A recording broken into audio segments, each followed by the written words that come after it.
नमस्कार, India voice देख रहे हैं आप और मैं हूं आपके साथ शिवम दुबे। इंडिया वॉइस के खास प्रोग्राम खबर दिन भर में आप सबका स्वागत है। रुक करेंगे खबरों की ओर। आपको बता दें कि कांग्रेस की भारत जोड़ो न्याय यात्रा के समापन पर मुंबई में सभा हुई। इंडिया गठबंधन के नेताओं ने शक्ति प्रदर्शन किया और मोदी सरकार पर जमकर हमला बोला। इस दौरान जम्मू कश्मीर के पूर्व सीएम फारूक अब्दुल्ला ने सरकार पर हमला बोला। उन्होंने कहा कि देश के युवा बेरोजगार हैं, सरकार उन्हें काम नहीं दे पा रही है।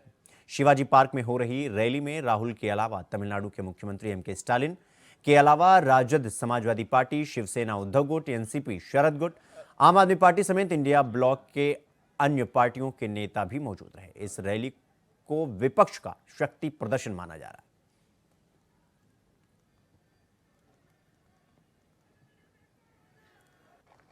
कश्मीर से कन्याकुमारी और मणिपुर से मुंबई, ये भारत है। याद रखिएगा कि आप वोट जो आपके पास है वो वोट उनका है, उनका खून लगा है उन्हें जिन्होंने इस भारत को आजाद किया। कभी भूलिए नहीं। वो सो गए मगर एक काम आपके लिए छोड़ गए कि इस भारत को बचाना है, इस भारत को सबके लिए रखना है। वो हिंदू हो, मुसलमान हो, सिख हो, ईसाई हो, बौद्ध हो, जो भी है वो भारतीय है, भारतीय है, भारतीय है। इससे बड़ी बात यह है, उस वोट का आपको बचाना है। ये मशीन जो है ये चोर है। मेहरबानी करके उस मशीन को देखिएगा। जब आप अपना बटन दबाएं, जो कागज वहां से लिखेगा वो देखिए कि आपका वोट उसमें है या दूसरा वोट गया है। हमने बहुत शोर किया, कहा वापस कागज का लाओ, इस मशीन को हटाओ। मुझे उम्मीद है जब इंडिया गठबंधन की गवर्नमेंट आएगी उसमें यह मशीन खत्म हो जाएगी। और दूसरी बात होगी कि इलेक्शन कमीशन जो है वो आजाद हो जाएगा, वो मुक्त हो जाएगा। उसमें वो लोग होंगे जो भारत से प्यार करते होंगे और इस मिट्टी को प्यार करते होंगे। आपके ऊपर ये जो भार है, ये जो जिम्मेदारी है, ये इसलिए आई है कि आपके नाम के पीछे गांधी नाम है, जिससे बीजेपी के लोग बहुत डरते हैं और आगे भी डरेंगे। आज मैं देख रही हूं यहां हम अलग अलग सोच, अलग अलग विचार के लोग जमा हो गए हैं। यही हिंदुस्तान है, यही भारत है जहां अलग अलग सोच होती है। यही हमारे संविधान ने हमें इख्तियार दिया है, अधिकार दिया है कि हम सबको मिलजुल के रहने का। मगर आज मैं आपको एक संदेश देना चाहती हूं। इलेक्शन आने वाले हैं। संविधान का सबसे ताकतवर हथियार आपका वोट आपके हाथ में है। आपने एक वक्त था सबसे प्रिय प्रधानमंत्री जो मेरी नजर में थी, इंदिरा जी को, जिसने 10 साल की उम्र में आजादी की लड़ाई लड़ी, जिसने बांग्लादेश को आजाद किया, जिसने अपना आखिरी कतरा खून का इस भारत के लिए दिया, उसको भी अपने वोट से आपने बाहर कर दिया। आपने 2014 में मोदी जी को चुना, जिन्होंने कहा सबका साथ, सबका विकास, सबका विश्वास, जिन्होंने कहा मैं हर साल 2 करोड़ नौकरियां दूंगा, जिन्होंने कहा 15 लाख रुपए जमा करूंगा तुम्हारे खाते में, जिन्होंने कहा कांग्रेस 450 रुपए में गैस सिलेंडर देती है, मैं 400 में दूंगा, जिन्होंने कहा औरतों के साथ ज्यादती हो रही है, मैं उनकी रक्षा करूंगा, और आपने वोट दे दिए। मगर 2019 में उन्होंने कुछ भी ऐसा काम नहीं किया और पुलवामा के शहीदों के नाम वोट मांगे, उन शहीदों के नाम जिनके लिए सतपाल मलिक साहब कहते हैं कि उनको उनकी लापरवाही की वजह से शहीद होना पड़ा। आपने फिर वोट दिए और आज 10 साल के बाद मोदी जी न 10 करोड़ नौकरियां, न 15 लाख जमा, न औरतों की सुरक्षा, न किसानों की डबल आयु, न एमएसपी, कुछ भी नहीं। मगर आप कहते हैं 400 पार। ये 400 पार क्यों करना चाहते हैं? आज एक तरफ जहां नफरत फैलाया जा रहा है, जहां टकरार की बात की जा रही है, जहां प्रोपेगेंडा किया जा रहा है, जहां देश के संवैधानिक संस्थानों को हाईजैक किया जा रहा है, अस्थाई सरकारों को, चुनी हुई सरकारों को, लोकतंत्र में मतदान जो आप लोगों ने किया वैसी सरकारों को खरीदा जा रहा है, ईडी सीबीआई के जरिए डरा करके तोड़ा जा रहा है, गिराया जा रहा है। जहां सच नहीं केवल झूठ का प्रोपेगेंडा चलाया जा रहा है, संविधान लोकतंत्र पे खतरा है, वहां आदरणीय राहुल गांधी जी ने सभी लोगों को जोड़ने के लिए, देश के लोकतंत्र को बचाने के लिए, देश के संविधान को बचाने के लिए, अमन चैन भाईचारा कायम करने के लिए, नफरत को हराने के लिए इन्होंने जो भारत जोड़ो यात्रा किया है, इसके लिए हम दिल से धन्यवाद इनको देना चाहते हैं, कांग्रेस पार्टी को देना चाहते हैं। लोकसभा चुनाव की तारीखों के ऐलान के बाद प्रधानमंत्री नरेंद्र मोदी ने आज आंध्र प्रदेश के पलनाडु में अपनी पहली चुनावी जनसभा को संबोधित किया। इस रैली में उनके साथ एनडीए के सहयोगी दल टीडीपी के मुखिया एन चंद्रबाबू नायडू और जनसेना पार्टी के मुखिया पवन कल्याण भी मौजूद रहे। अपने संबोधन की शुरुआत उन्होंने तेलुगु से करते हुए लोगों को नमस्कारम से की। इस दौरान उन्होंने कहा कि इस बार पूरा देश 400 पार का नारा लगा रहा है। प्रधानमंत्री नरेंद्र मोदी ने कहा कि कल ही देश में लोकसभा चुनाव का बिगुल बजा है और आज मैं आप सबके बीच यानी आंध्र प्रदेश में हूं। मुझे ब्रह्मा, विष्णु और महेश का आशीर्वाद मिल रहा है। त्रिदेवों के आशीर्वाद से हमारी सरकार के तीसरे कार्यकाल में देश और भी बड़े निर्णय लेगा। इस बार चुनाव के परिणाम 4 जून को आने वाले हैं। पूरा देश का कह रहा है 4 जून को 400 पार। साथियों, हमारा एनडीए गठबंधन रीजनल एस्पिरेशंस और नेशनल प्रोग्रेस दोनों को साथ लेकर चलता है। इस चुनाव में बीजेपी के सहयोग हमारे साथी लगातार बढ़ रहे हैं। एनडीए की ताकत बढ़ रही है। चंद्रबाबू नायडू और पवन कल्याण दोनों लंबे समय से आप लोगों के हक के लिए, आंध्र के विकास के लिए दिन रात आपके लिए काम करते रहे हैं। एनडीए का लक्ष्य है विकसित भारत के लिए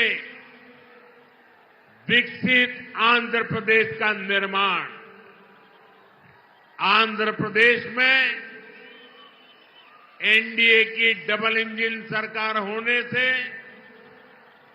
यहां के विकास को और गति मिलेगी।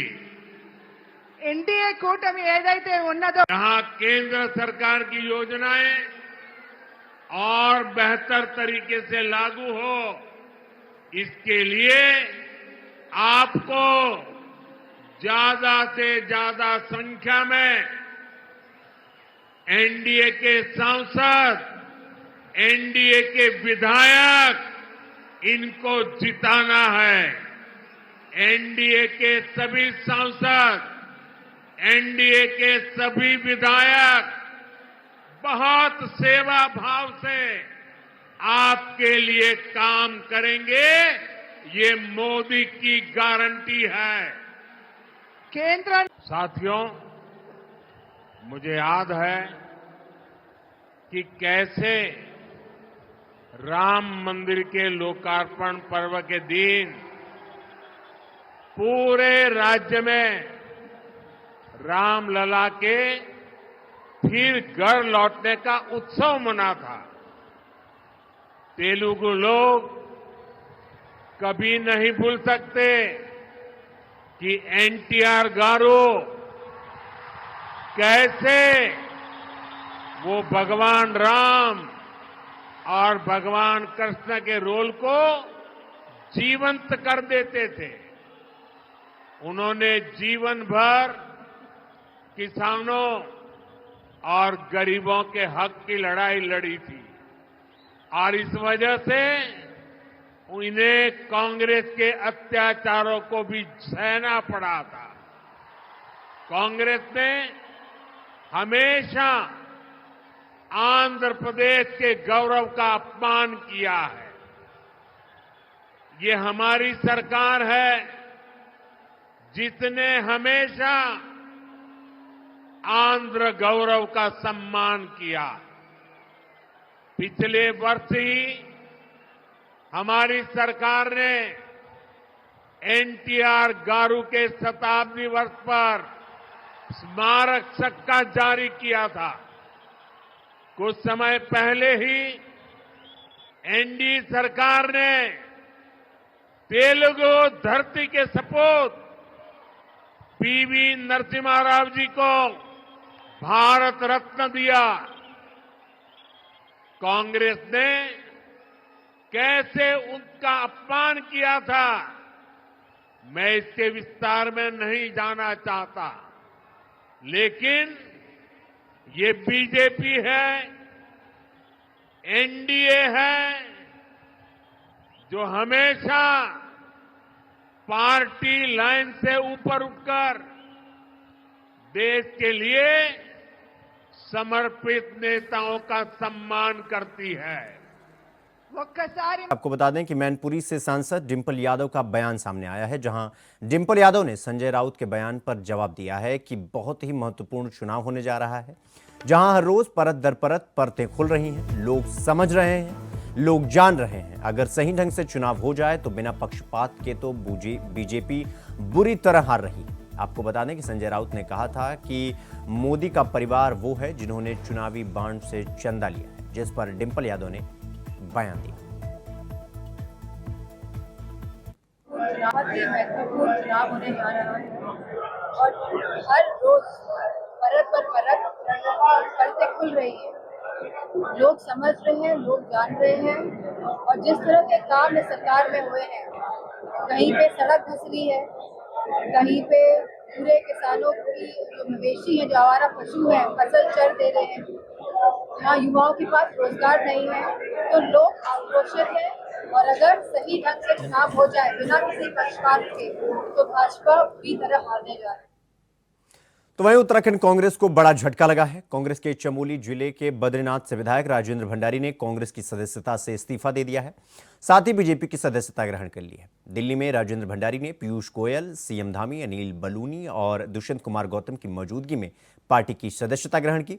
अनिल बलूनी ने राजेंद्र भंडारी का पार्टी में शामिल होने पर स्वागत किया। राजेंद्र भंडारी के बीजेपी में शामिल होने से गढ़वाल लोकसभा सीट पर भाजपा को फायदा होगा, क्योंकि गढ़वाल लोकसभा सीट पर राजेंद्र भंडारी ही एकमात्र कांग्रेस के विधायक थे।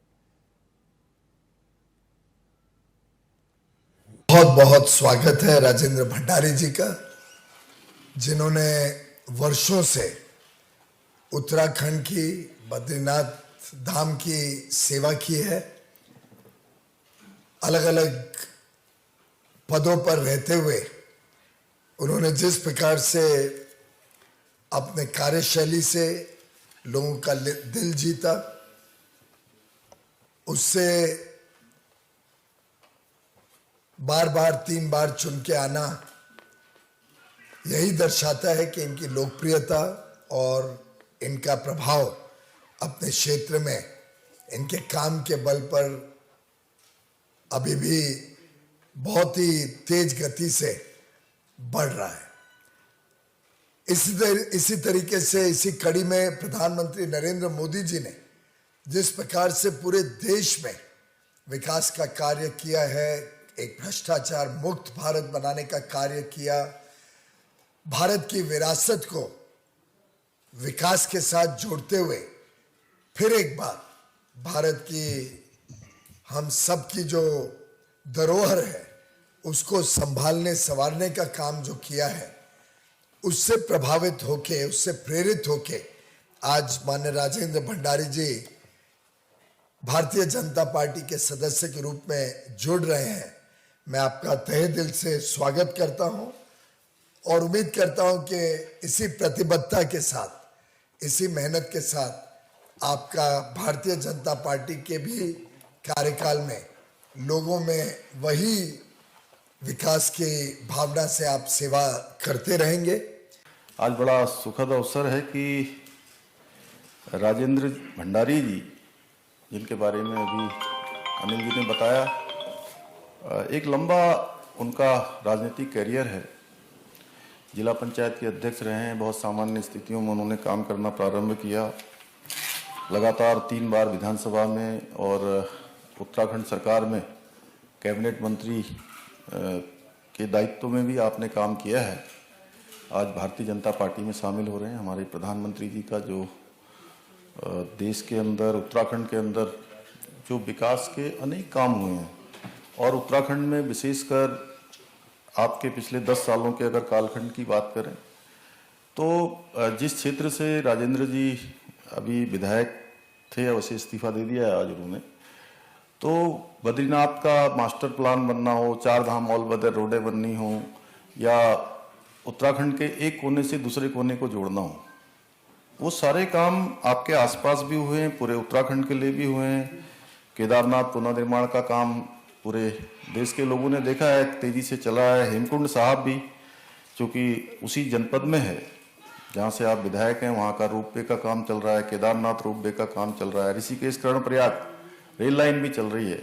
ऐसे अनेक कामों से आपने प्रभावित होकर भारतीय जनता पार्टी की आज सदस्यता ली है। हम सभी, मैं अपनी तरफ से भी आपका बहुत स्वागत करता हूं। और ये हमारे लिए एक वातावरण तो हमारा पहले से ही बना हुआ है। उत्तराखंड की 5 लोकसभा सीटें हम बड़े अंतर से हम जीतने जा रहे हैं, और राजेंद्र जी के हमारे परिवार में शामिल होने से पूरे हमारे उस लोकसभा क्षेत्र समेत उत्तराखंड के अंदर एक सकारात्मक ऊर्जा और सकारात्मक माहौल बनेगा।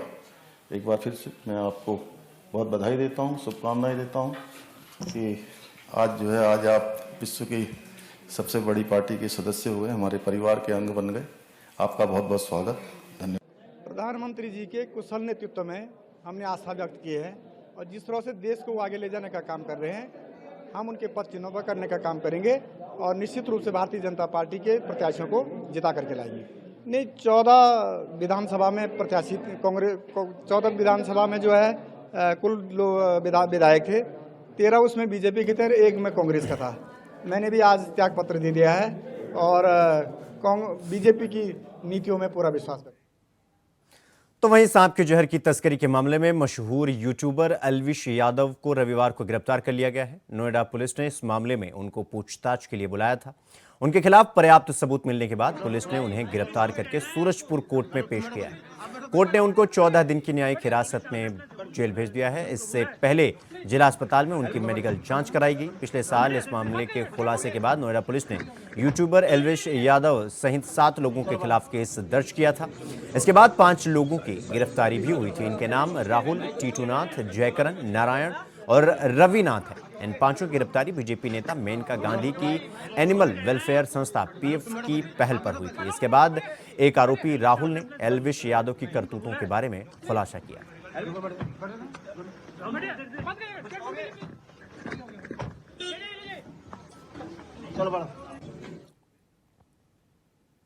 तो लोकसभा चुनाव से पहले छत्तीसगढ़ के पूर्व मुख्यमंत्री भूपेश बघेल की मुश्किलें बढ़ गई हैं। महादेव बेटिंग ऐप मामले में उनके खिलाफ एफआईआर दर्ज की गई है। भूपेश बघेल के खिलाफ पुलिस ने धोखाधड़ी, आपराधिक साजिश, विश्वासघात और जालसाजी से संबंधित विभिन्न धाराओं और भ्रष्टाचार निवारण अधिनियम की धारा 7 और 11 के तहत एफआईआर दर्ज की है। एफआईआर में भूपेश बघेल के अलावा महादेव बेटिंग ऐप के प्रमोटर सौरभ चंद्राकर और रवि उप्पल समेत 16 अन्य लोगों का नाम शामिल है।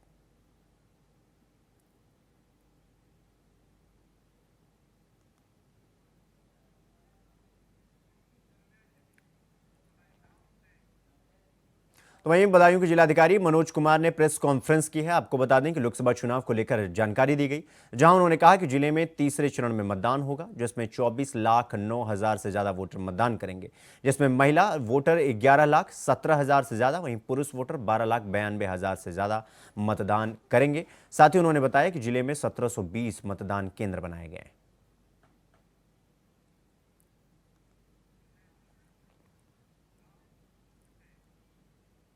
खबरों में आगे बढ़ेंगे। आपको बता दें कि हमीरपुर से एक वीडियो वायरल हो रहा है, जहां राजनगर में दबंग युवकों ने ट्रैक्टर ड्राइवर के साथ सरेआम पिटाई की है, जिसके बाद बीच बचाव करने आए लोगों को जान से मारने की धमकी भी दी गई। बताया जा रहा है कि ट्रैक्टर ड्राइवर के साथ मारपीट कर दबंग बाइक पर बैठकर वहां से चले गए, जिसके बाद लोगों में डर का माहौल देखने को मिला है। आपको बता दें कि आधा दर्जन लोगों ने घटना को अंजाम दिया, तो वहीं सूचना लगते ही पुलिस मामले की जांच पड़ताल में जुट गई।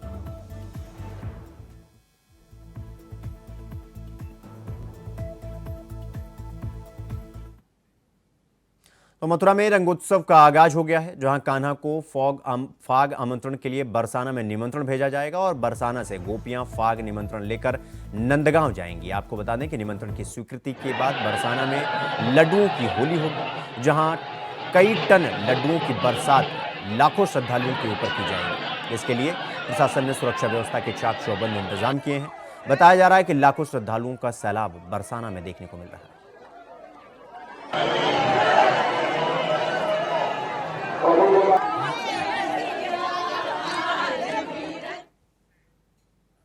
तो वहीं रायबरेली में पटाखा बनाने वाले कारखाने में धमाका हो गया। आपको बता दें कि धमाके में एक 19 साल के युवक की मौत हो गई, तो वहीं 15 साल का एक युवक घायल हो गया, जिसका इलाज जिला अस्पताल में चल रहा है, जहां उसकी हालत फिलहाल अभी गंभीर बताई जा रही है। पूरा मामला महाराजगंज थाना क्षेत्र इलाके के पहरेमऊ गांव का बताया जा रहा है। इधर से लगा उधर से लगा।